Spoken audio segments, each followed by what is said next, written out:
Inibingelele bazalwane ngegama lika Jesu Kristu, amen. Asininqadi Sambulo chapter 3 while nami ngishare screen just to recap and siqhubeke. Ngizoshare screen ngicela ukwazi ukuthi ngishare screen. So sikhumbule bazalwane again ukuthi lokho esikufundayo sifunda i-church history.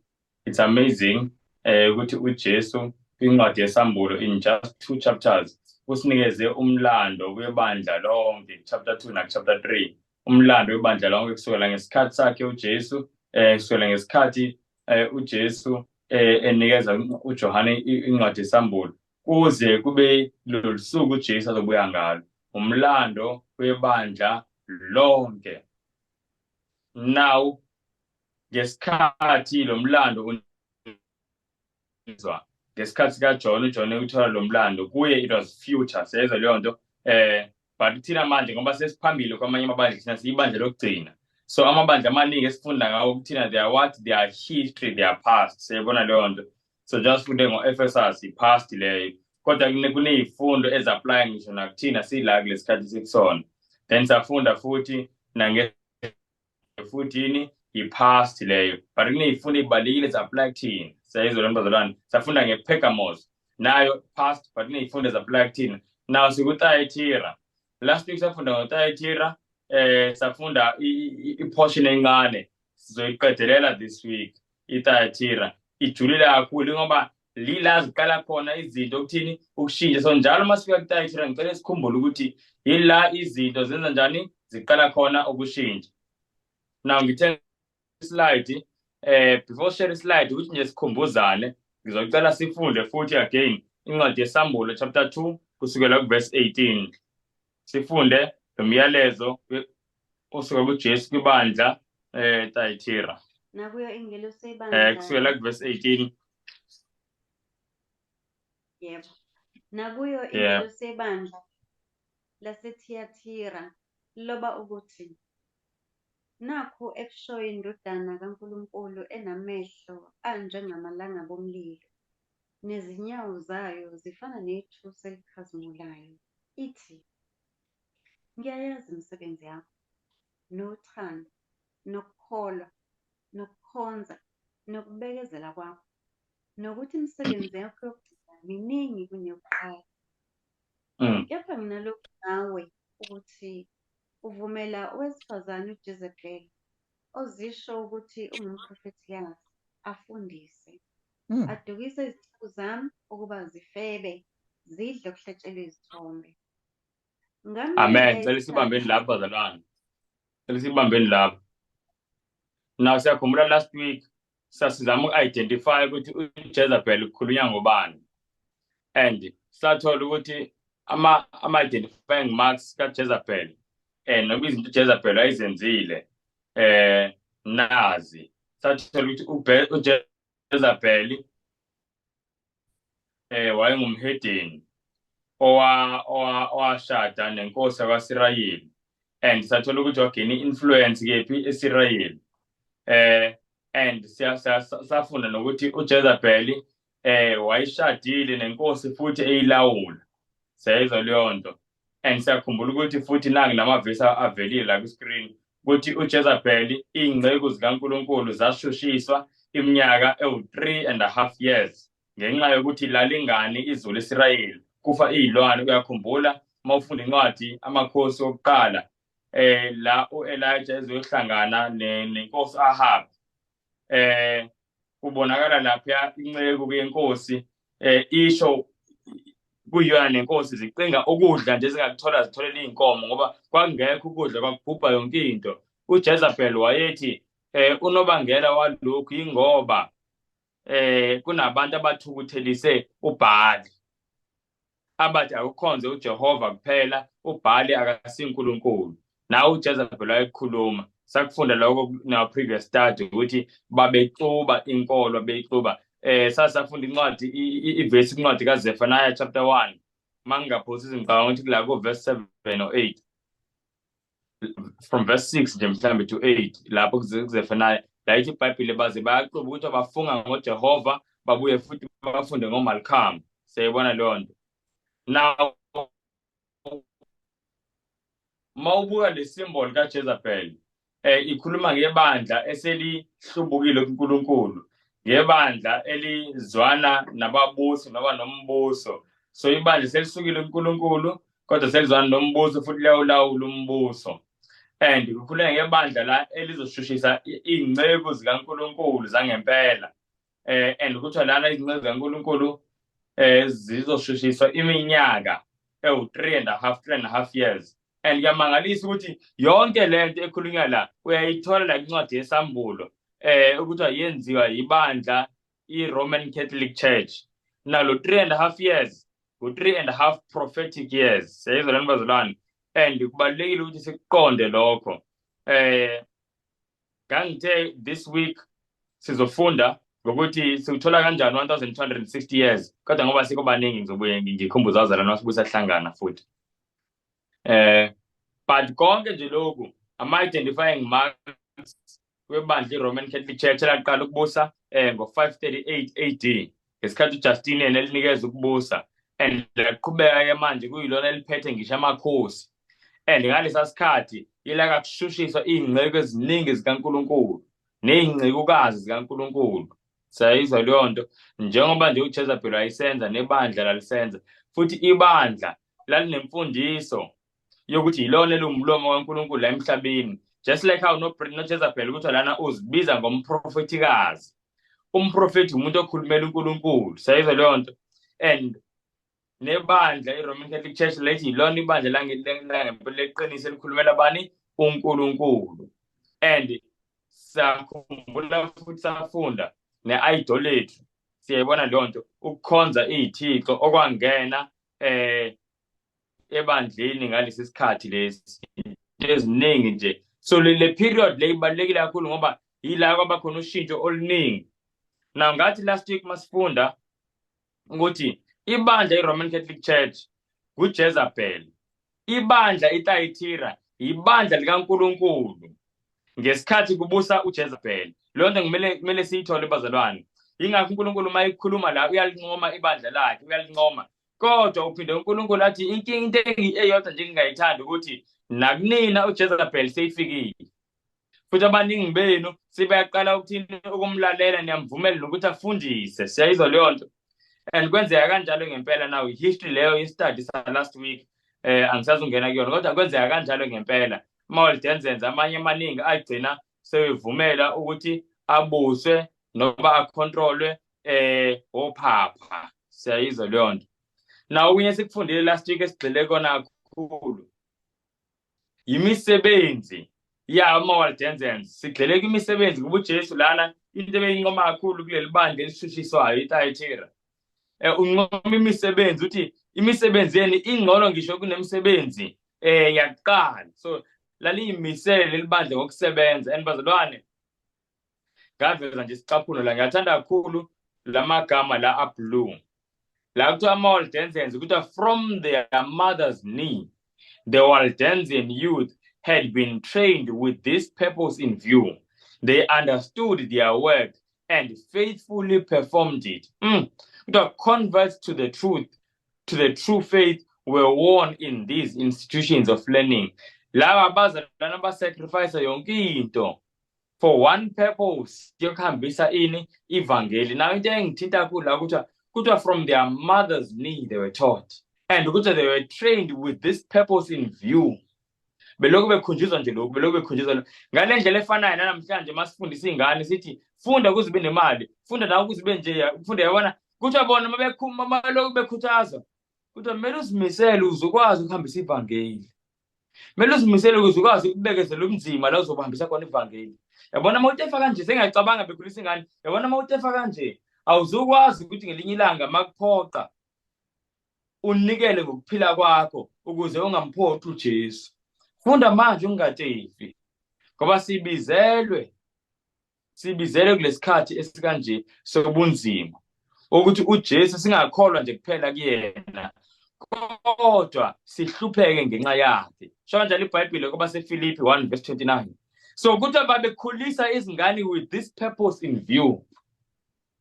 Yangithini indaba last week. Now bazalwane la bengikhuluma last week sasikhuluma ngama-Waldensian kusukela eminyakeni o-538 AD ukuqhubeka nje phambili. Ngifuna ukukhuluma ngento eyenzeka ngalesi sikhathi sebandla iThyatira ekuthiwa i-Reformation, the Protestant Reformation.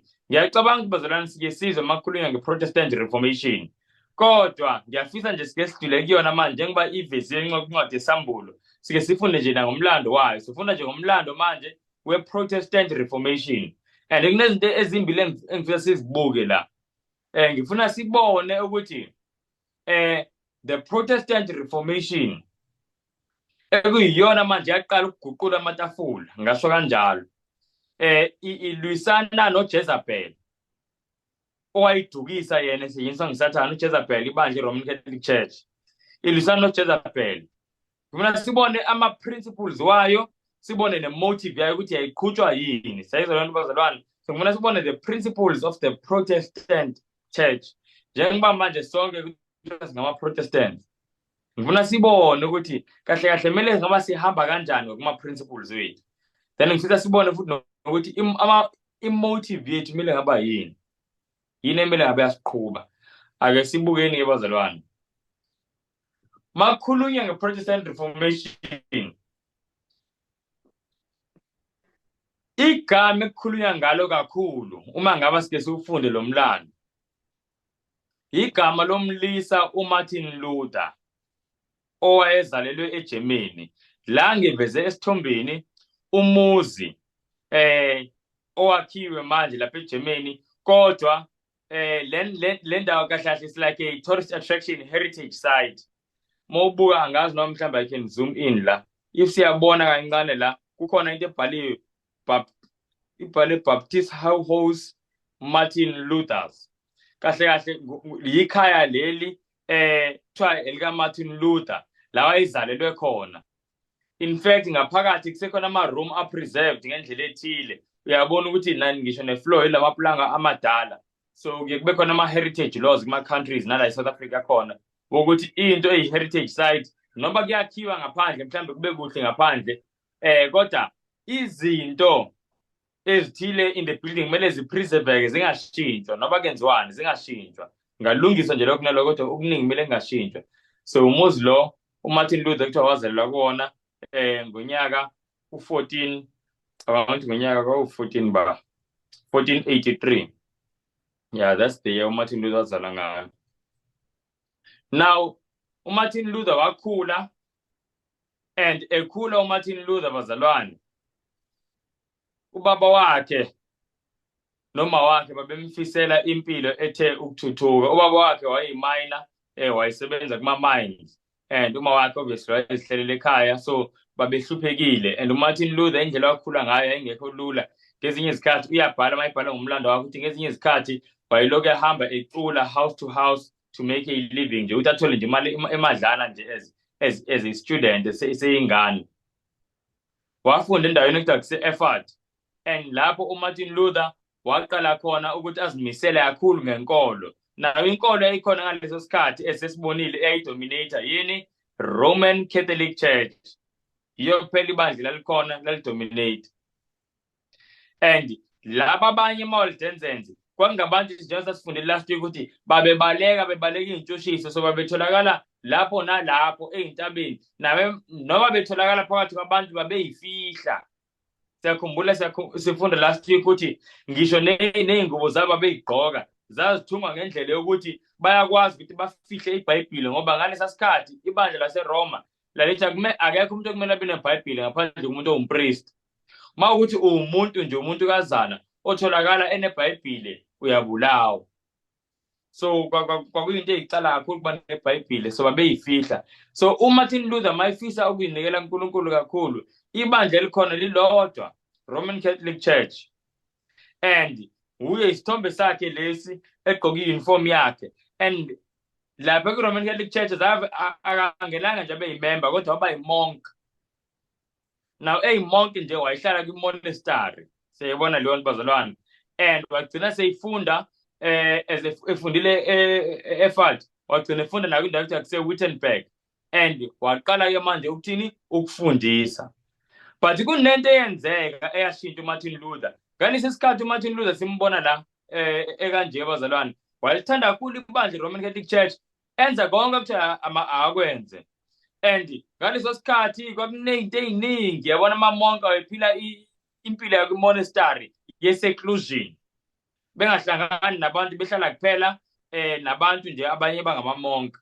A lot of fasting babeyenza, beyishaya nokuyishaya, bekhona ukuthi the more you suffer the more uNkulunkulu ezokubona ufanelekile ukuthi ungene izulu. Siyabona leyo nto babeyishaya beyithini, bezenza into eziningi nje, lezinto eziningi ezazifiswa ibandla, ama-penance, makhokha imali ethile, bephambili ekhokheni lezo imali lezo ukuthi kumele ukhokhe imali ethile ukuze izono zakhe zithetheleleke.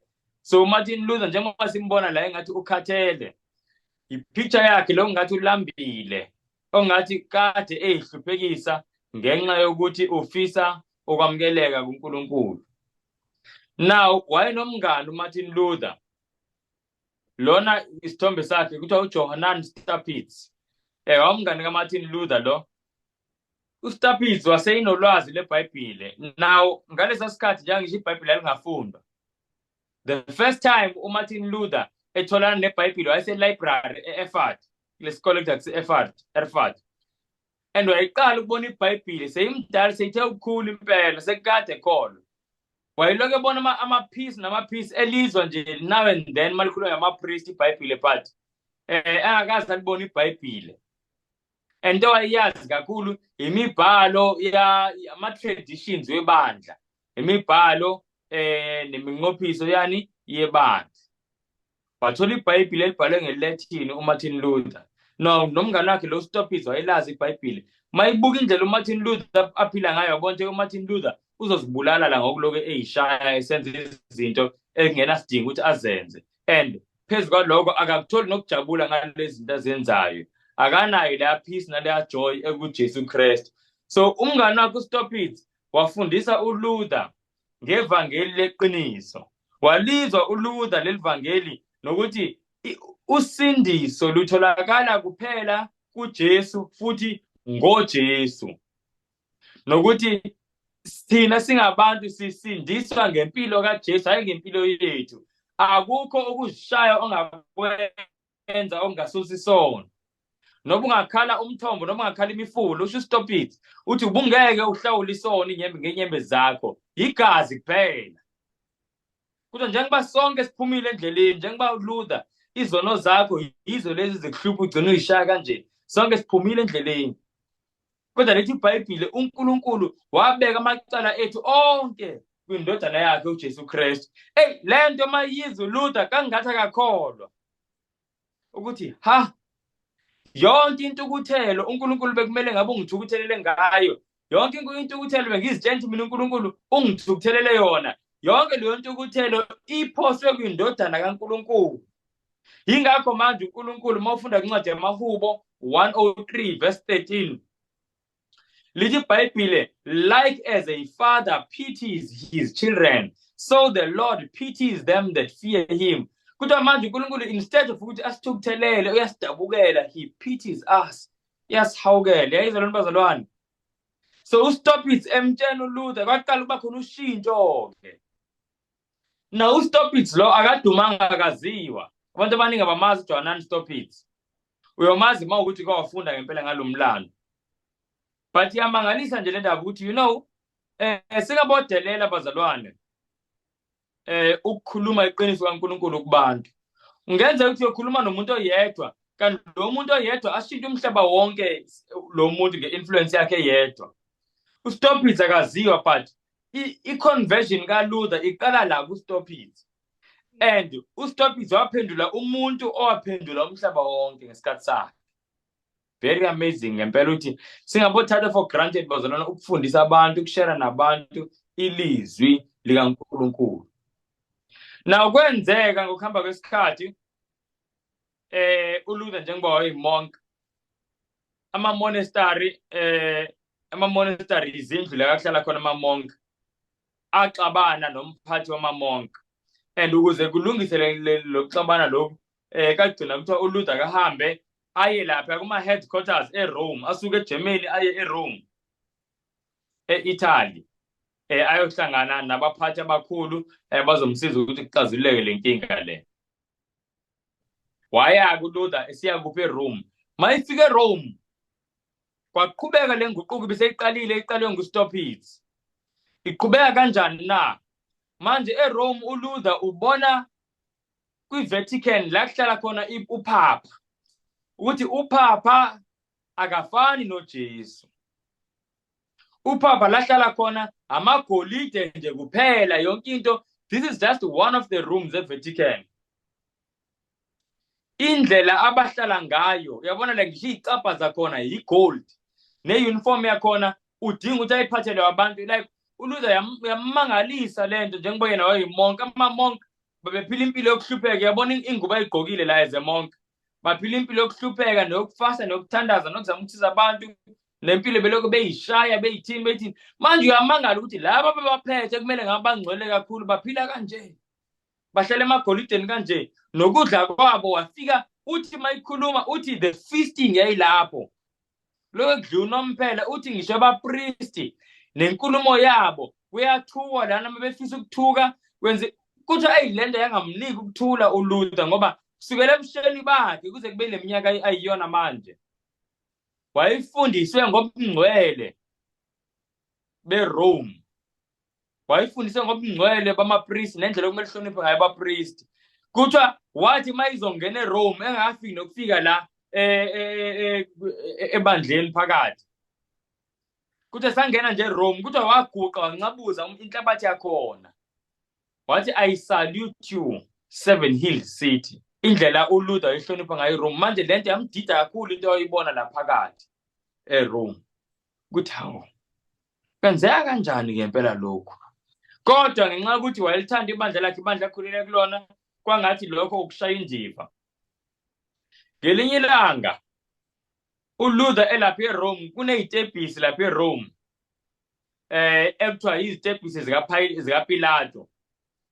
Now kunestory esingamanga ekuthiwa le zitebhisi zikaPilato uJesu wayekhuphuka ngazo. Now ngithi singamanga le story ngoba uJesu wayeke eJerusalem noPilato babeseJerusalem ngesikhathi kwenzeka ukubulawa kaJesu.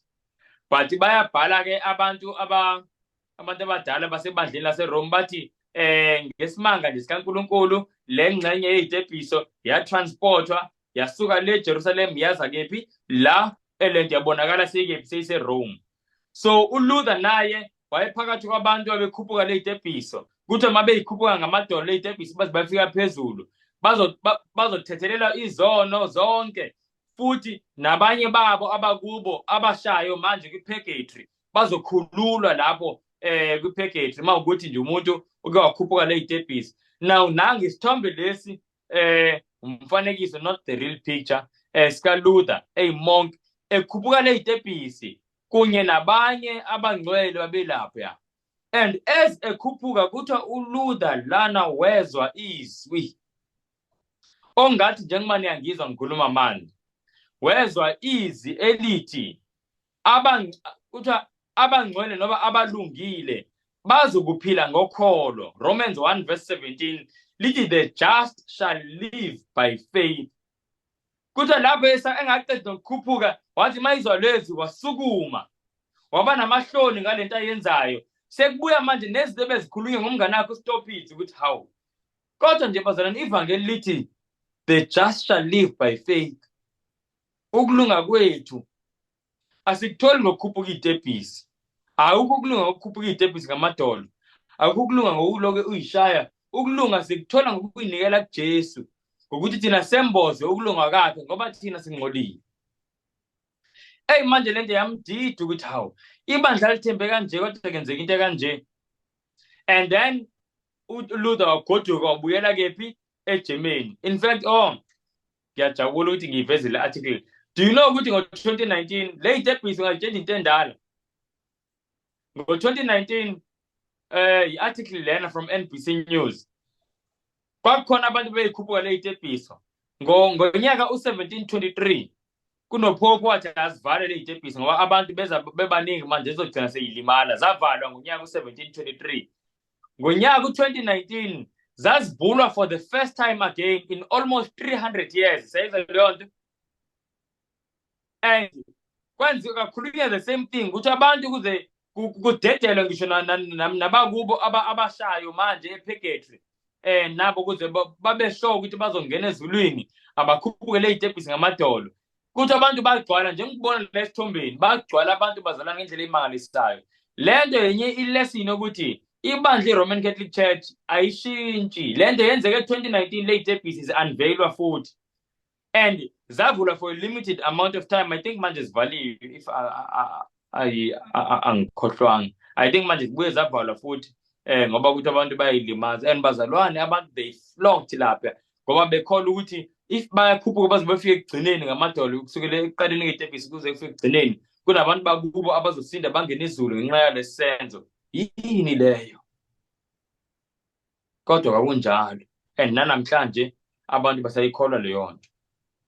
Na uLuther wagoduka njengoba ngisho wabuyela eGermany esemangaze lezi zinto wazinikela kuLuther ekufundeni iBhayibheli manje efunda futhi nangegazi likaJesu ukubaleka kwegazi likaJesu nokuphila kaJesu.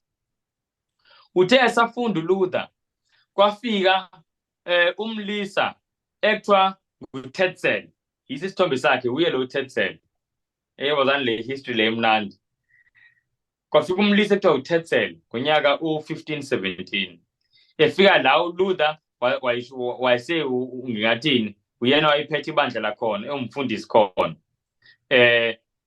eWittenberg. Now efika lo mlisa uzo raise imali ukwenza fundraising for ibandla iRoman Catholic Church and i-fundraising yakhe udayisa into ekuthiwa ama-penance njengobona la phansi kukhona into engathi ngizothi nathi i-container nje akufaka imali isithombe lesi esidumile sikaTetzel efika lapha eGermany ezodayisa ama-penance and indlela lama-penance kakuthiwa anamandla ngayo kuthiwa wawuthi uma ukhokha imali wayithi Tetzel the moment imali ingena ilishaya lelibhokisi ngaphansi kuthiwa ababoshiwe bakini ababoshwe esihogweni noma kwiphekethu bathi iphekethu kuthiwa the moment imali ishaya phansi bayakhululwa bayezulwini and the moment ishaya on the chest lama-penance are so powerful ukuthi kuthethelelwa izono zakho owuzenzile nosazozenza noba sewungenza nje ezinye izono ungayihluphi ngento eyiningi ngoba ngenxa yalama-penance lana sezithethelele.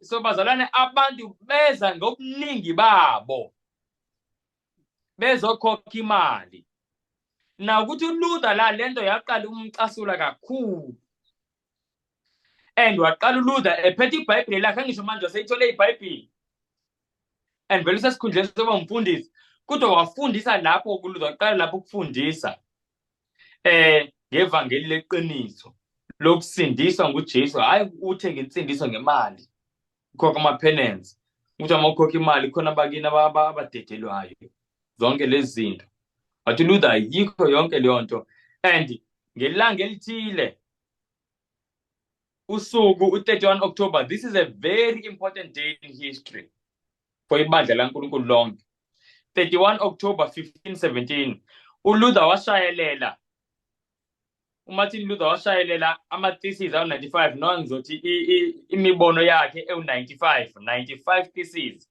kulesicabha lesi kwakuzoba usuku okuthiwa the Festival of All Saints ngaleli langa so kwakuzodlula abantu abaningi kuleli bandla leli babeza kuleli bandla so abantu bayibona lama-theses naye uMartin Luther yena ophethe isandla lapha ishayeli lapha esicabheni belokhu befunda and into aloke ayi-athekha kakhulu lento ema-penance nalento ukuthi i-spiritual decider izinto zonke uphapha uthi uLuther cha i-authority kwizinto ze-spiritual iBhayibheli hayi uphapha so lokho ubeka into eziningi azibhalile lapha eziwu-95 abantu bamangele. You know why bazalwane bemangela abantu? Number one, iRoman Catholic Church yayinamandla ngaleso sikhathi ukudlula iAmerica neChina zihlanganisiwe. Seyibona leyo nto? Like it had rule emangalisayo yayibusa not over a country, countries. Yayi-empire. One word uyabulawa. So ngengakazi challenge except ngale zikhathi ezimbalwa zama-Waldenses besikhuluma ngazo last week, and nabo vele bagcine bethini bebulawa.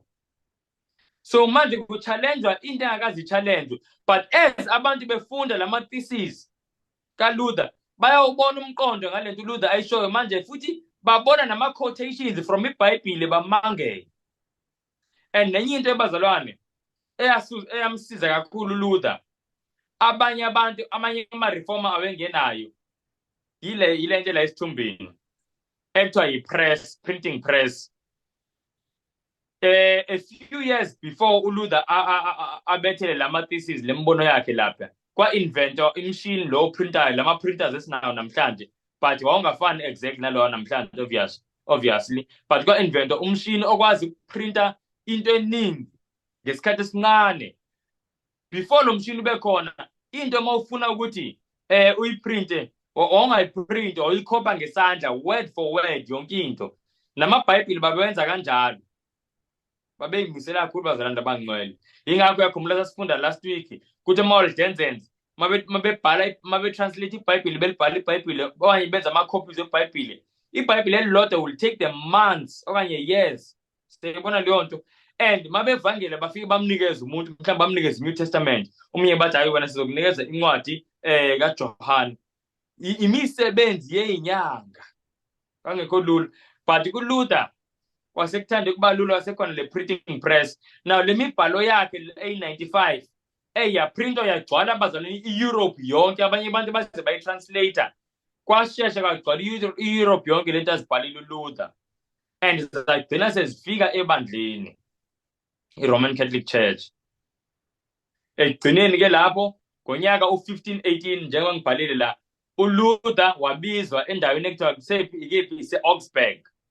Mayibizwa uMartin Luther kuthi makazophendula ngalezi zinto azibhalile, and uLuther kathiwa lezi zinto azibhalile uLuther akayishiye lezi zinto. uLuther wathi yena angeke ayishiye, ngeke aguquke kule nkolo yakhe unless kunomuntu ozombonisa from eBhayibhelini ukuthi uLuther urongo, ibandla iRoman Catholic Church li-right.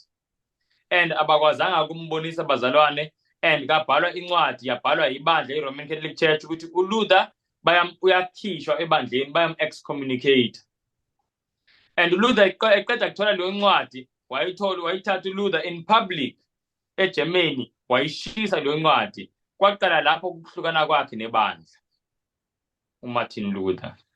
And kwaqhubeka bazalwane, even though sebem-excommunicate uLuther, but ngenxa ukuthi imfundiso zakhe ziloke manje abantu abaningi bayazamukela uMartin Luther imfundiso zakhe, waphinde wabizwa manje, seyibizwa manje kwinkundla enkulu kakhulu, sekuhlangene namakhosi wesizwe sakhe eGermany. Lena bazalwane yisithombe esidume kakhulu. Ngo-1521 la uLuther wayime phambi kwamakhosi kwindawo ekuthiwa kuse-Worms, 1521.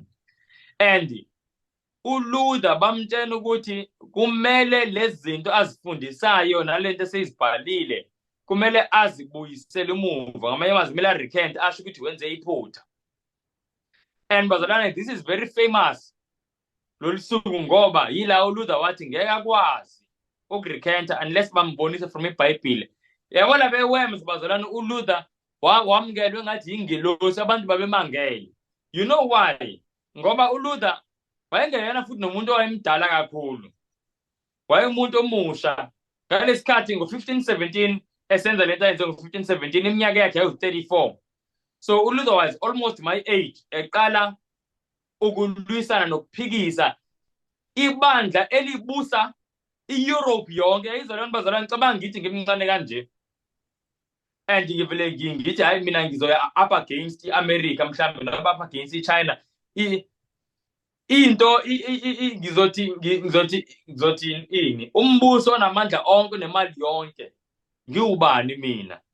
So abantu babemangele eWorms bembona uLuther engena, bethi siyaqala ukubona umuntu onesibindi kanje. And amakhosi athi, Luther, lezi zinto zifundisayo siyacela uzicorrect, usho ukuthi lezi zinto wenze iphutha. Wathi uLuther ngikwazi. And bazalwane, ngiyafisa ukuthi isport lesi kuseGermany like lana kuseGermany kuthiwa yindawo le uLuther kuthiwa wayime kuyona le, this is the spot. Ngesikhathi ethi uLuther angikwazi ukuthi into engiyifunde eBhayibhelini ngibuye ngiyiphikise ngaphandle ukuthi nangifundisa neBhayibhelini ukuthi cha ngenze iphutha. Now nangu nombhalo wakhe uLuther ngesikhathi bethi akarekente, ngiyafisa ukufunda bazalwane siyibone lento. Uthi uLuther, I am bound by the scriptures I have quoted. Uthi, and my conscience is captive to the word of God. I cannot and I will not retract anything, since it is neither safe nor right to go against conscience.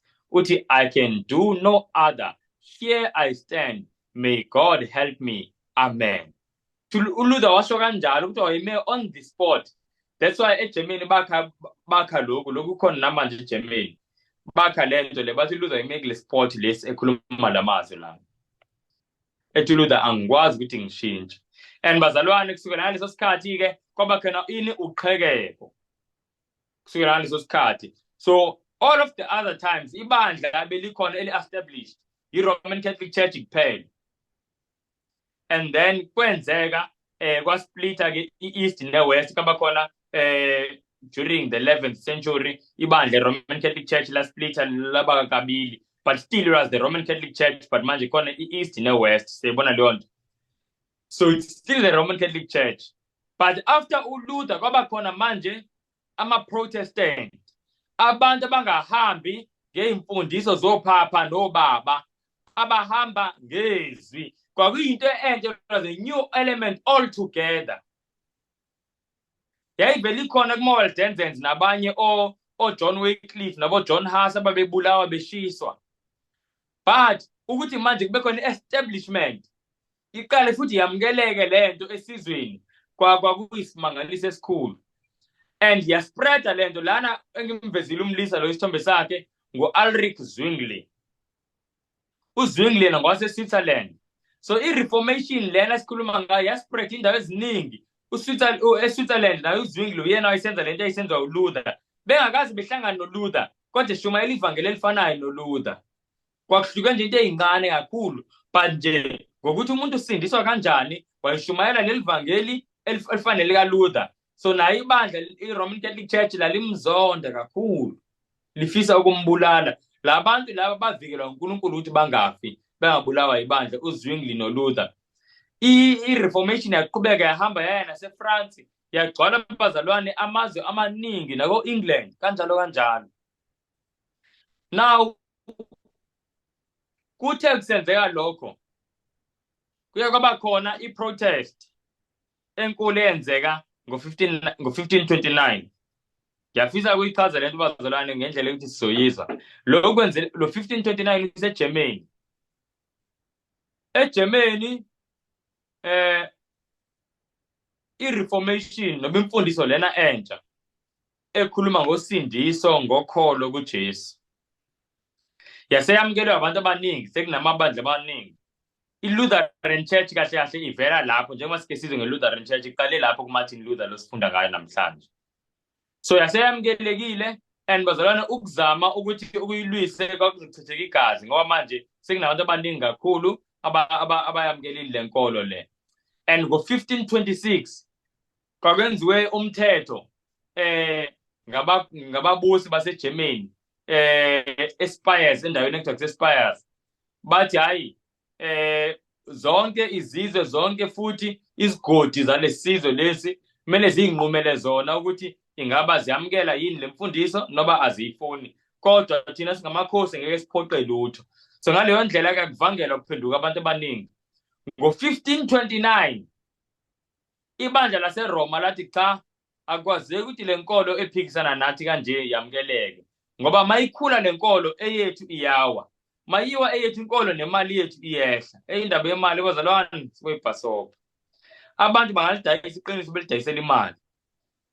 Ngo-1529 ibandla laseRoma labuya futhi lathi akube nesivumelwano phakathi kwebandla laseRoma nama-Lutheran ukuthi ama-Lutheran angaqhubeka akhonze ngale ndlela akhonza ngayo kule ndawo la sebevele bekhonza kuzo, baqhubeke futhi bekhonze nalabo bantu sebephendukile, kodwa abangaqhubeki ukuthi bavangele futhi bazama ukuphendula ezinye indawo, number 1. Futhi angabikho abantu manje abazokwamukelwa abazothi bayaguquka nabazoba amaluthela. So akuvunyelwane ngalokho. Nabazalwane kwakungathi lesivumelano lesi isivumelano esihle ngoba sasizoletha ini ipeace. But azange abantwana baNkulunkulu basivume lesivumelwano ngoba babesazi ukuthi sithunyiwe phela nguJesu. Uthi hambani nenze izizwe zonke ini abafundi. Manje singayisayina kanjani i-agreement ukuthi angeke sibasaqhubeka ukuvangela? And lento engiyikhothe lana kule ncwadi, incwadi engikhothe kuyona, History of the Reformation of the 16th Century, page 61. Lama princes kasangasekho uLuther la. uLuther wabaphelezela kodwa wajike endleleni. uLuther njengoba engasekho sekuprotesta ini manje ababusi nabo sebekholwa lenkolo kaLuther, ama princes, amakhosi. Bathi lapha bathi we protest by these present. Bathi bayaprotesta lesivumelwano ekuthiwa abasayina, bathi abasivumeli lesivumelwano. Now leli gama elithi Protestant esibizwa ngalo njengama Protestant lisuka lapho bazolana ukuthi ama princes la athi we protest ngonyaka u1529 bese Spires. Bathi we protest, asivumi. Now bagcina sebebhala eyabo incwadi bathi thina inkolo indlela esiyibona ngayo ezweni kaNkulunkulu imele ngaba ikanje. Nazi izinto esingazivumi futhi. Into ezimbili engifuna abazalwane singasikhohlwa. This is what it means to be a Protestant. Sizofunda amavesi manje afakazela lezi zinto lezi. Number 1, bathi the principles contained in this celebrated protest. So le protest abakhuluma ngayo manje incwadi bayibhale bona babethi baprotesta ngayo. But the principles contained in this celebrated protest constitute the very essence of Protestantism. The essence of Protestantism ikulento esifunda manje. But now this protest opposes 2 abuses of men in matters of faith. So kuthi kunezinto ezimbili ezenzwa ngabantu kwizinto zenkolo engamele ngaba bayazenza, and ama Protestant yizo aziprotestayo lezi zinto. Number 1 walezi zinto ukuthi umbuso noma umbusazwe akumele ngaba uyangenelela kwizinto zenkolo. Siyayizwa leyo nto? Umsebenzi wombusazwe ukukhusela ilungelo labantu lokuthi bakholwe ngendlela unembeza wabo obahola ngayo. Kodwa akumele ngaba umbuso uzama ukuba unembeza wabantu. Umbuso ushaya imithetho ukuthi hayi cha nizokhonza kanje ngosuku elithile nenze okuthile, and ongakwenza okuthile siyamphuca imali yakhe, uyaphuca umsebenzi. Point number 1 leyo yama Protestants ukuthi umbuso awungeni ndawo. Ngamanye amazwi umongameli Ramaphosa kangeni ndawo. Sayizwa leyo nto? Kwezenkolo, ngaphandle ukuthi akhusele ilungelo lomuntu wonke lokuthi umuntu akholwe ngendlela aqhutshwa ngumoya ongcwele kunembeza wakhe. Sayizwa leyo nto? Then number 2 into ama Protestant awethi ayifuneki abantu bayenze. The second principle that they were against is the arbitrary authority of the church. The arbitrary authority of the church lento ukuthi ibandla siyebo siyavuma ukuthi umbuso ngendawo, kodwa ke into ezolawula inkolo yabantu ibandla. Cha, endawini ye-arbitrary control yebandla i-Protestant Reformation yayithi kumele kube yizwi likaNkulunkulu elilawula amakholwa, hayi ibandla. And bazalwane lento namhlanje sesihlehlile kakhulu kulento. Sekulandelwa manje imithetho yamabandla nemigaqo siseke emabandla. Uzoza kukhotshwa kakhulu church manual nokuthi umgaqo siseko la ebandleni uthini. But the Protestant Reformation ithi asiyene eBhayibhelini. Mawuthi asenza into noma ibandla likhipha umthetho, alingalindeli ibandla ukuthi wonke umuntu nje uzovela alandele lo mthetho njengezimvu nje. abantu banelungelo lokubuza ukuthi hey kodwa la ebandleni bakithi yebo siyabona ukuthi kukhishwa umthetho okanje kodwa iBhayibheli lithi manje mina ngiyilunga yebandla ngiboshwa ulombhalo othi siyayizwa leyo nto kube seke manje abafundile nabaholi bebandla abaxhumene nezulu basho ukuthi hayi cha kahle lo mbhalo awutoliki kahle yabona mawufunda kwelinye ivesi elithi siyabona leyo nto umuntu maluleke ngani ngemibhalo hayi ukuthi uvele uthi kumele ulalele ibandla ngoba uyilunga yebandla ibandla lithi akuhambi kanjalo kwaKristu kodwa it is said ukuthi manje emabandleni kwenziwa kanjalo futhi nabantu ngisho noma ngingafika mina ngiphikisa into ekhulunywe yibandla ngithi ngiyiphikisa ngoba bazalwane ngibona ngathi iBhayibheli lithi kodwa ngiyafisa nami ukuhambisana nebandla ngiyafisa ukuthi ke ngalulekwe abaholi bebandla abangicorrecte besebenzisa izwi baya ngisho kanjalo esikhathini esiningi uba isitha sebandla yabona ngenza nje isibonelo ngesikhathi seCovid now dala ngimani ngiyikhuluma lento kasha umthetho uhulumeni uthi amabandla akavali now iProtestant Reformation ithi cha uhulumeni akwazi asitshena ukuthi sikhonze kanjani futhi kwasha umthetho uthi amabandla akavale noba mabekhonza ngazi kunemithetho eminingi kodwa ekugcineni isigcina sithi akavalwa amabandla angakhonzi inhlobo hayi nokuthi akhonze kanjani angakhonzi inhlobo now into eyimangalisa ebandleni likaNkulunkulu ophilayo kwakushaywa umthetho kahulumeni walandela umthetho kahulumeni nebandla manje lakhipha incwadi kumalunga walo amabandla onke enza kanjalo South Africa yonke amshone nekwindawo zemhlaba amabandla nje kuthiwa ke manje akuthini akuvalweni ngabhala incwadi ke mina ngikhuluma futhi ikhona nevideo engayenza ekhuluma ngalento dala ngalesikhathi seCovid ngithi ngoba bazalwane ukuhlangana kwabantu ngosuku lweSabatha abanye abacabanga ukuthi isuku lesonto but still ukuhlangana even though abantu sebengazi uNkulunkulu yakwamukela ukukholwa kwabo ngoba kusuke abantu bengazi but ukuhlangana kwabantu ngesuku leSabatha akuyona into evela kumuntu ngasho kanjalo ivela kuNkulunkulu mawufunda kuLeviticus 23 verse 3 uNkulunkulu uyibeka as a command uthi umhla wesikhombisa iSabatha likaNkulunkulu uthi yinhlangano engcwele ngathi ke bazalwane senza kanjani ukuthi sekune plain command evela ezulwini ukuthi asihlanganeni there is no plain command ukuthi asimeni futhi ayikho command ukuthi makune pandemic asimeni phezu kwaloko kune command incwadi yamaHebrew 10 verse 25 ethi mase sibona izimpawu zokuthi usuku selisondele asihlanganeni even more seyizolo leyo nto so manje ngathi mina mhlamba angiboni kahle kodwa ngibona mina lamavesi ayangibopha kakhulu so into asiyenze mhlambe if asifuna ungena enkingeni mhlambe nombuso asihlanganeni emakhayeni kodwa abantu bangayeki ukuhlangana ngoba bazalwane abantu bazowa kangathi nje ngithela amanzi edadini ngatshela ukuthi kumele ngihloniphe izinto zebandla lanani kodwa ke saqhubeka thina sahlangana nabanye sasihlangana nabo ngenza isibonelo ngoba lezi zinto bazalwane ezisiye ekugcineni komhlaba zizozirepeata over and over again and into ebalulekile ukuthi sithembele kuNkulunkulu bazalwane hayi kubantu that is the principle ye-Protestant Reformation sithembele kubani kuNkulunkulu hayi kubantu now khonto engifuna ukuyisho ngalesithombe siyazi mase kuvela lesithombe sesizoqeda but ngifuna sibone le principle babekhuluma ngayo bazalwane asiyeni incwadi yezenzo ngicela sifunde incwadi yezenzo siyeni incwadi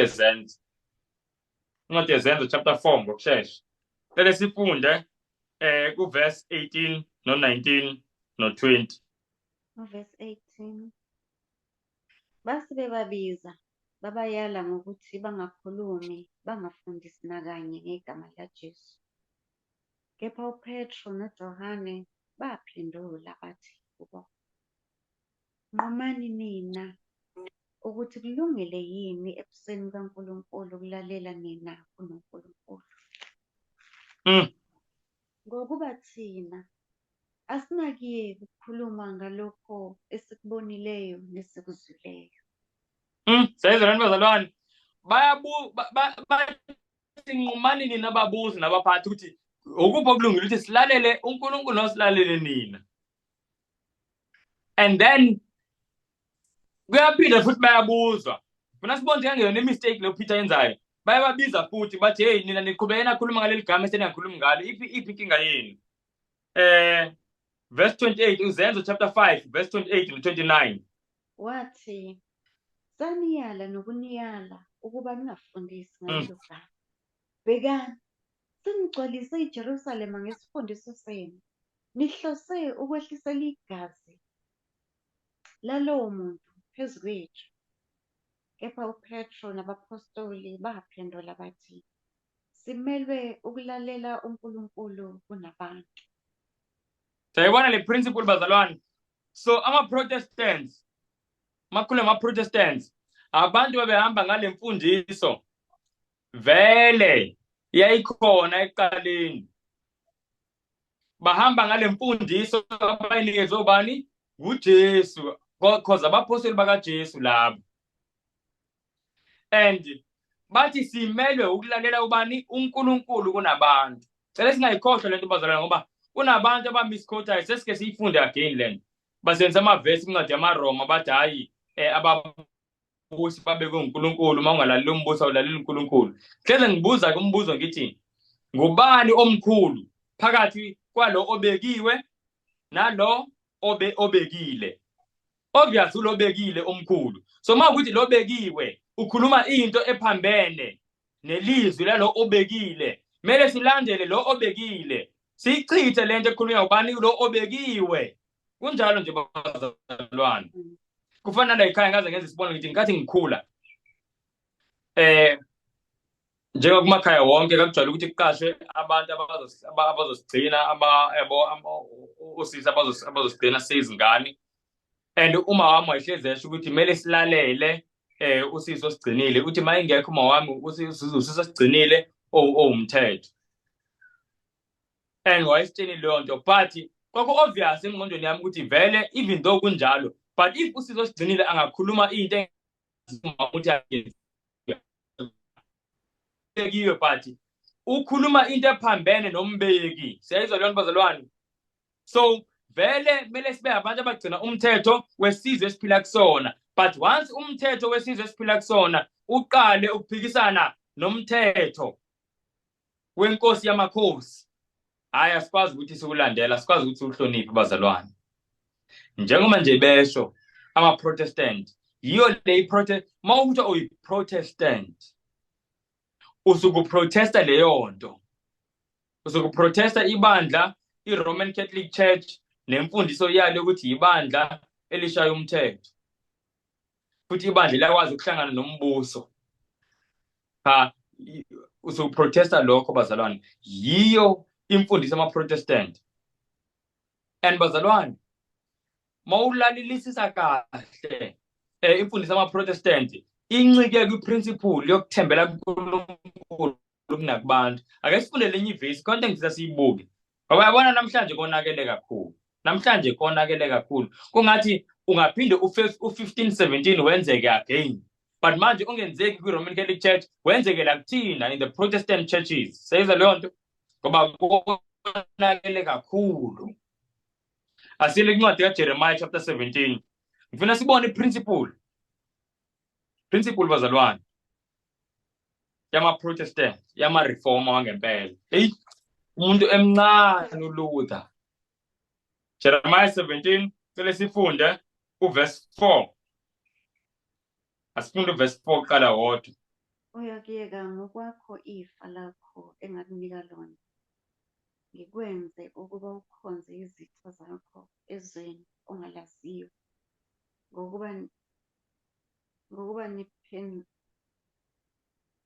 Ngoba niphembile umlilo olakeni lwami oyakuvutha kuze kube phakade. Sayizwa leyo nto. uNkulunkulu ukhuluma ngepunishment ezoyinika isizwe sakaSirayeli. And then athi isizathu sokuthi nginikeze le punishment ngoba uthi niphembe umlilo olakeni lami oyovutha unaphakade. Now mawucabanga yini bazalwane le ababeyenzile uNkulunkulu eyabenza ukuthi uNkulunkulu athukuthele kangaka. Mhlawumbe ngayijentoni babehambe mhlawumbe babehambe bethakatha, mhlawumbe behambe bedlwengula, mhlawumbe behambe bulala abantu. uNkulunkulu kuverse 5 uyasho ukuthi yini abayenzile. Asizweni verse 5. Usho kanje uJehova uthi, uqalekisiwe umuntu othemba abantu, ayenze inyama ibe ingalo yakhe, nonhliziyo yakhe isuka kuJehova.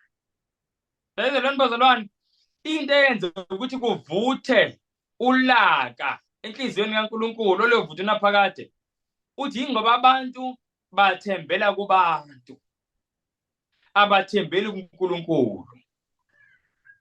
And bazalwane, kuze kube khona the Protestant Reformation, abantu bayeka ukuthembela kubantu, bathi sizothembela kubani? kuNkulunkulu kuphela. Nabo basebephumile ebandleni eRoman Catholic Church benze awabo amabandla alandela iBhayibhile, bathi hey, ngoba ibandla phela liholwa abantu ekugcineni, asishaye umthetho, asiubekeni umthetho ukuthi umuntu i-rule of faith, umthetho wenkolo uthi akulandelwe ini? Izwi likaNkulunkulu, hayi ibandla.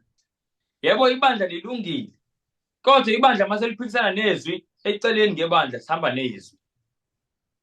Naw bazalwane, kutsheke kakhulu manje, akuhanjwa kanjalo. Sizaqhubeka nalo kwakutsheka lokho akuvele kukhona ngesikhathi oLuther beprotesta. Ngoba manje emabandleni abantu balandela kakhulu abafundisi. Izwi likamfundisi lokugcina, abantu abasazifundeli izwi likaNkulunkulu. Kuba nzima ukuthi umuntu abe nesibindi. So njengoba uLuther wayime bazalwane against i-empire yonke, thina kuba nzima ukuma nje just against mhlambe umfundisi nje kuphela. Sithi ayimfundisi ayihambi kanje. Kahle kahle iBhayibhile lithi bazalwane, ngicela ukukhuluma nje ngokuyithoba. Uyibeke nje indaba ngokuyithoba. Siyaqhaqhazela ukuthi phela ngeke ngikwazi ukuphikisa umfundisi wathini. Yabona bazalwane, sitsheke lapho-ke. Sitsheke lapho umfundisi akutshela ukuthi yena wafunda iminyaka emingaka kwathini. Lithi iBhayibhile uqalekisiwe umuntu othembela kubantu. Ayisho ukuthi uqalekisiwe umuntu othembela kubantu abangafundanga. Noma ngathi bafunde kangakanani, maye umuntu eyinyama kanje, uqalekisiwe mawuzoyenza lo muntu abe ingalo yakho. Ithemba lethu kumele libeke kuJesu bazalwane nezwi lakhe. And siyabona ukuthi kwenzakalani bazalwane mawukuthi ithemba lakho likumuntu. Lithi iBhayibhile inhliziyo yakho iyasuka kuNkulunkulu. Lisho kanjalo lapha ekugcineni kaverse 5. So ithemba lakho imali kumuntu, inhliziyo iyasuka kuNkulunkulu. That's why ngalesi sikhathi soLuther abantu abaningi babesukile kuNkulunkulu, babengamazi nokuthi uyini uNkulunkulu, kwakazi ama-priest no-pope. And ngenxa yokuthi abapriest abanye babe-corrupt nabantu babe-corrupt, inhliziyo zisukile kuNkulunkulu. So bazalwane, ngiyanxusa kakhulu athi singaba nalo mqondo awukhona kuba ngcwele ngalezi ayikhathi zakuqala. Nalo mqondo bazalwane ngesinye isikhathi yakukhosta. You know bazalwane, abangcwele eFrance oLuther babebaleka bashiya amakhaya. Wathi uLuther mayisuka lapha eWorms, uyazi ukuthi azange agoduke, waya endaweni ekuthiwa kuseWatberg. Bamfihla ngoba babefuna ukumbulala, babefuna ukuqeda ngaye. Wayocashiswa uNkulunkulu kwindawo ekuthiwa kuseWatberg. Lapho uhlukene nomndeni wakhe nonkosikazi wakhe nengane zakhe. Siyibona leyo nto. Abanye babebulawa bashise ngemililo.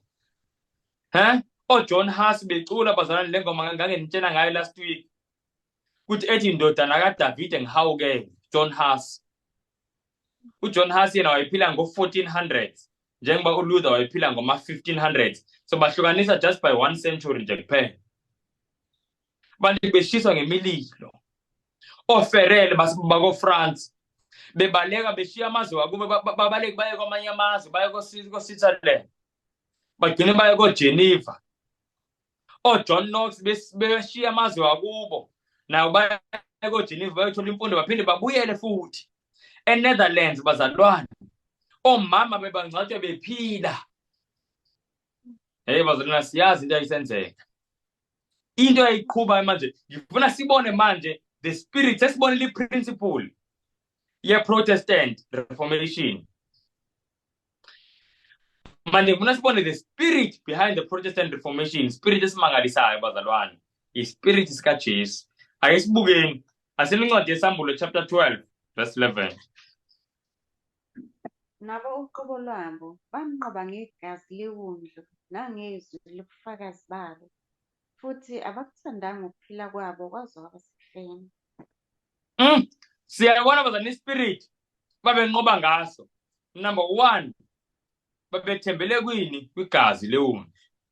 Number 2, ukuthi babehamba bevangela, but inkinga manje ezibevangela bayabulawa. Number 3, eyifuneka-ke kakhulu mawuzokuthi uzoba yi-Protestant ngalesa sikhathi, ukuthi ukuphila kwakho ukushaya indiva ukubeka eceleni, kuthi abakuthandanga ukuphila kwabo kwaze kwaba sekupheleni. Nayi imfihlakalo bazalwane. Labanye bazalwane, yazi ngisenda amavidiyo lapha egroupini. Ngoba sometimes ngathi kunzima ukufunda incwadi njengoba ngisenda ama-chapter kwincwadi. Khona amavidiyo nje amafishane engizowasenda. Khona umlisa okhuluma kamnandi ngale history le. Siyesibone bazalwane izinto asenzeka kubazalwane. Hey, abantu bebebulawa bazalwane. And the secret of the success yayo le i-reformation yokuhamba kwevangeli ngalezi khathi zobuhlungu obunje. I-secret, imfihlakalo ye-success yayisekuthini abazalwane babeyidelile ngokupheleleyo. Umuntu ayisazi ukuthi ngenzeka ukuthi namhlanje ngiyoshumayela kokugcina. Ahambe kodwa umuntu ephethe izwi likaNkulunkulu ayongena ebantwini. Wayisazi umunye ukuthi njengoba siyenkonzweni namhlanje siyohlangana nje ngenzeka ukuthi siyokhonza kokugcina. Yayizwa leyo nto bazalwane. Abantu beyenkonzweni besazi ukuthi ngenzeka ukuthi bayokhonza kokugcina. Khona thina sihlalele phansi, akusekho ntshushiso, akusekho sekulula, akusawokho nokokho kuhanjwa ngey'moto, sihlalele phansi nje siye enkonzweni. Bese sibhale uJesus loves you omkhulu ewisticker lapha emva kwemoto. Bazalwane, ngiyangithi inkolo asiyazi, inkolo esiyinikeziwe izulu. Ake sibukeni le principle ukuthi lana uJohani uMambuli wayekhuluma ngabo Luther nangabo John Huss, ukhuluma ngento ekwi-future, but ngifuna sibone ukuthi ayiqalanga kubo Luther. Le nhliziyo lo mqondo awuhleli ukhona nakompostoli uPaul. Hey bazalwane, ake siyeni khona asiyeni incwadi yezenzo chapter 8 second last verse le, chapter 20 I mean Zenzo chapter 20. Sayibona leyo nto? Zenzo chapter 20 le nto yamangalisa bazalwane ngempela. Verse 23 no-24. Asibuke umpostoli uPaul ukuthi yini eyamenza ukuthi akwazi ukwenza umsebenzi wakhe awuqede futhi ahambe evangela zonke lezi ndawo. Kunento azoyisho la, ngizobuza umbuzo zalo ngicela niphendule. Yini eyamenza? Yini eyamenza ukuthi akwazi ukuthi awenze umsebenzi awuqede futhi awuqede with joy? Verse 23 and 24.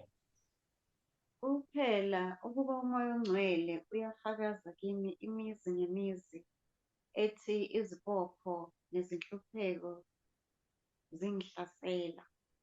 Kepha ukuphila angikushayi intalutho ukuba kube yigugu kimi.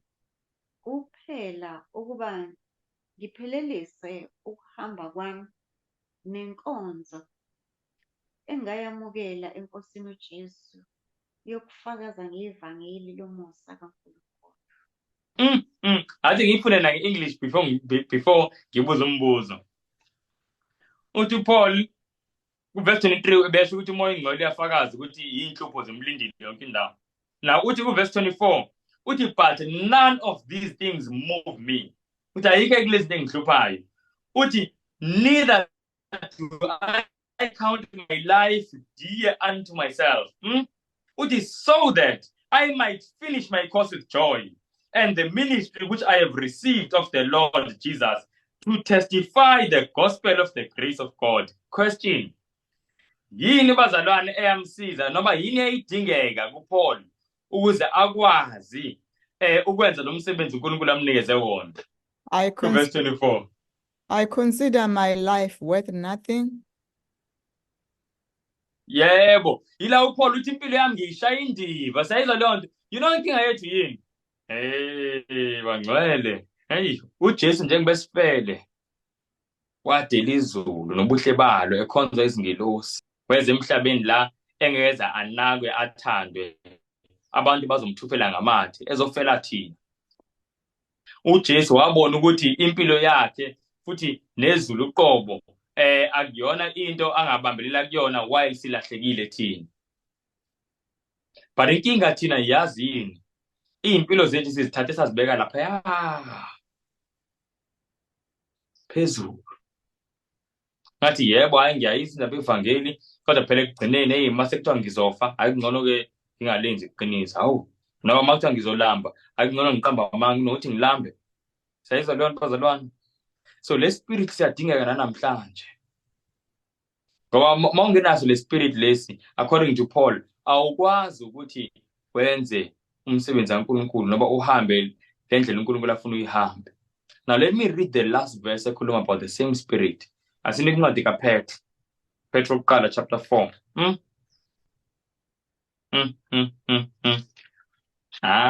Zalani yabona lena ke manje. Yamangalisa.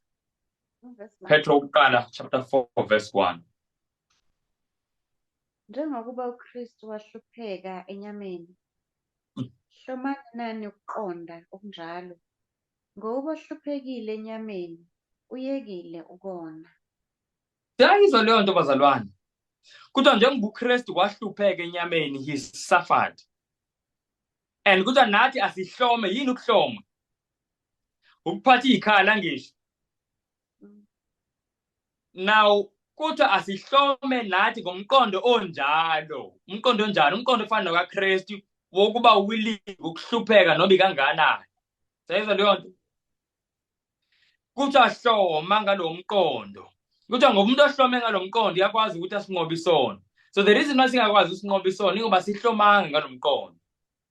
And bazalwane, kuthiwa umuntu onalo mqondo lo usuke ehlomile, you are armed. Ithi nge-English, arm yourself also with the same mind. Sure.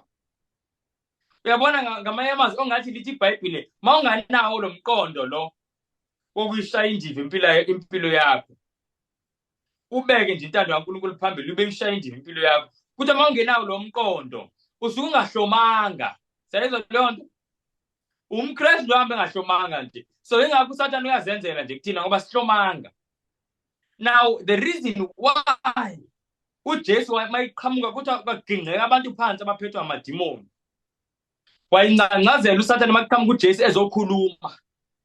Yingoba uJesu wayehlomile. Nompostoli uPaul sifundile ngaye. The reason why wayekwazi ukuphendula abantu abaningi kanje ingoba wayehlomile. Uhlome ngani? Hayi uhlome ngesibhamu AK47 iPad. Cha, uhlome ngomqondo ukuthi Nkosi nginjengenkomo. Inkomo elindele ukuthi ibe umhlabeli ihlinzwe ibe umhlabeli. Noba inkomo elindelwe ukuthi iboshwe ijoko iyosebenza. Ready for Nkosi ngikhethele ngibeke la ufisa khona. Yabona umuntu ohlome bazalwana ngalo mqondo uhlomile futhi uba ingozi. Kuba ingozi kuSathane, akamfuni uSathane umuntu kanjalo.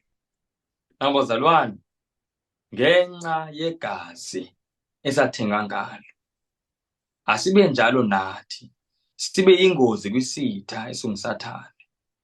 Silandele nathi inkosi yethu eyasifela. Mawuqhathanisa bazalwane impilo zethu ziqhathanise nempilo kaJesu, impilo yethu ifana nentuthwane iqhathaniswa neyomuntu. Mawubuka indlela impilo yethu eyiyona compared to impilo kaJesu. uJesu wayenguNkulunkulu ezulwini, uqobo lwakhe kunguye owenze yonke into. Uyayibona leyo mpilo leyo, leso status leso. Kwehla umdali weza waba nesimo sesidalwa zakhe. Wavuma ukuhlupheka, wavuma ukulamba umnikazi wokudla konke. Yazi izolo besihamba ngabona umuntu ewela umgwaqo edla ubhanana namanye, ngathi yazi uNkulunkulu oluthandile izwe. Ngathi ngoba uNkulunkulu bebekuthiwa angathi nje angatheli lutho, izithelo azingatheli, kungaba indlala emhlabeni. Na umnikazi wokudla konke wavuma ukuthi alambe la emhlabeni. Uyambona umnikazi wemithombo yamanzi nolwandle nemifula ehamba ecela amanzi kumama umSamariya. Yisho ukuthi bazalwane uJesu wehla kakhulu uJesu bazalwane ngenxa yethu. Wehla uJesu kakhulu. Akekho la kuthina ongehla njengoba uJesu ehlile. And uJesu asihlomeni nathi ngalomqondo. Lo mqondo even though zingekho iy'ntshutshiso manje, lo mqondo uyasisiza ukuthi sixhumane nesono. Lithi iBhayibheli ngoba lo onalo mqondo uhlukene nesono. So isono indlela esisibamba ngayo asihlomanga ngalo mqondo lo. Ntokozana uNkulunkulu angasisiza sibuyele kulenkolo yakuqala esayinika umqalo wendlela uJesu. Waqhubeka nayo umpostoli uPaul, aqhubeka nawo futhi nama-reformer Martin Luther masifunda ngabo no-John Wycliffe, no-John Hussey, no-John Knox, no-John Calvin, bazalwane no-Ulrich Zwingli, bonke labantu uze uye ko-John Wesley nama-Waldensians amaningi ama-Waldensians bazalwane. Yabona ama-Waldensians aweyingozi. Kuze kuthiwa manje abantu hey aweyingozi ngoba awehlomile, awethi Nkosi sibeke la uthanda khona. Ake sivaleni bazalwane ngomkhuleko. uNkulunkulu athi angasisize ngempela sihlome ngalomqondo. Nkosi nothando olumangalisayo, siyabulela kakhulu ilizwi lakho sifundisa lona. Siyacela Nkosi yezulu ngathi ngakusisize Nkosi sihlome with the mind Lord of suffering. Ukuze akukhona isidingo Nkosi, akukhona isidingo, khona nesimo esibiza Nkosi ukuthi we suffer, sivume Nkosi. Usizile kakhulu Nkosi, usincedile. Impilo esiziphilayo namhlanje sihlele ezindlini, siyalala kuhle emibhedeni, siyatya. Kodwa Nkosi makuthi noba kunjalo emqondweni yethu Nkosi sibe silindele Nkosi ukuthi apho uthanda khona. Oko Nkosi nokufisayo. Whether siyafa noba siyasebenza. Konke Nkosi sikwenzele wena. Please Heavenly Father, usincede xa kukhona Nkosi isono esisilingayo. Sife Nkosi imizimba yethu. Singalawulwa zenkanuko zemizimba yethu. Singalawulwa Nkosi yezulu zizifiso ne-expectations zabantu ngathi. Singalawulwa yi-pride Nkosi. Kuze nje nangoku kukhona ukuxabana ezindaweni, kukhona ukuntshontsha ezindaweni. Ingoba Nkosi asihlomanga, singamaKristu nje angahlomanga, uSathane udlala ngathi. Sinceda kakhulu Nkosi yezulu, we are so weak, siyakudinga. Cela konke Nkosi ngegama likaYesu Kristu waseNazaretha. Amen. And as for me, I will behold thy face in righteousness. I shall be satisfied when I awake with thy likeness. I want to be